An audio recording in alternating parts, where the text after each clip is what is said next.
Hi, it's Frank Hoose from MiniLathe.com. I got a question from a viewer about how to align the milling vise on the table of the mini mill. So I'll show you the method that I use. To do this job, you need a dial test indicator.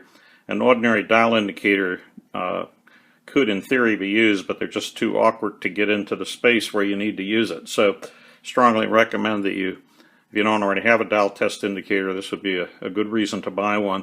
You can find these under $30 at Shars.com, and if you look around on Amazon, you can also find them around 30 or under. But you don't need an expensive one. Even a real cheap one will do the job. This little indicator base here I got from Amazon, and it was I think around $17. It's a very small one, but it's very flexible, and it's big enough to do this job. I like to raise the head up high on the column so that it's out of the way. And I'm going to mount the indicator back here on the column just using the magnetic base. So we'll just clamp that right here at the bottom, and that gets us close enough that we can reach the fixed jaw of the vise. This little probe here, you can push on it beyond the range of movement of the dial and reset it to whatever position you want. I want to adjust my probe tip so only the little ball at the very end of the tip is touching the jaw. So I'll bring that close but not quite touching. Then I'll use the Y-axis hand wheel to advance the table towards me until we start to get a reading on the indicator, and I'll bring it around about halfway. Now the important thing to note here is that as we bring the fixed jaw closer, the indicator moves in a clockwise direction. If we move the fixed jaw farther away, it moves counterclockwise. By watching that needle, you can tell which way the jaw is tilted. Now these screws that hold the vise in place, or nuts, are just finger tight. So if I tap gently on the end of the vise on the left side or the right side, I can cause it to swivel around these mounting points here. So by tapping on the right hand side, I'm actually pushing it this way and pushing this jaw back. If I tap on the left hand side, I'm causing it to swivel like this, brings this jaw closer and that jaw farther away. So you have to think of it as pivoting around the mounting point.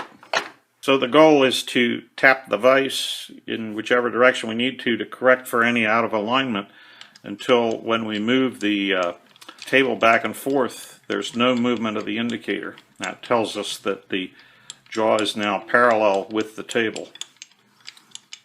As I move the table to the right, you can see that the dial is moving clockwise. That tells me that the left hand side of the jaw is moving closer.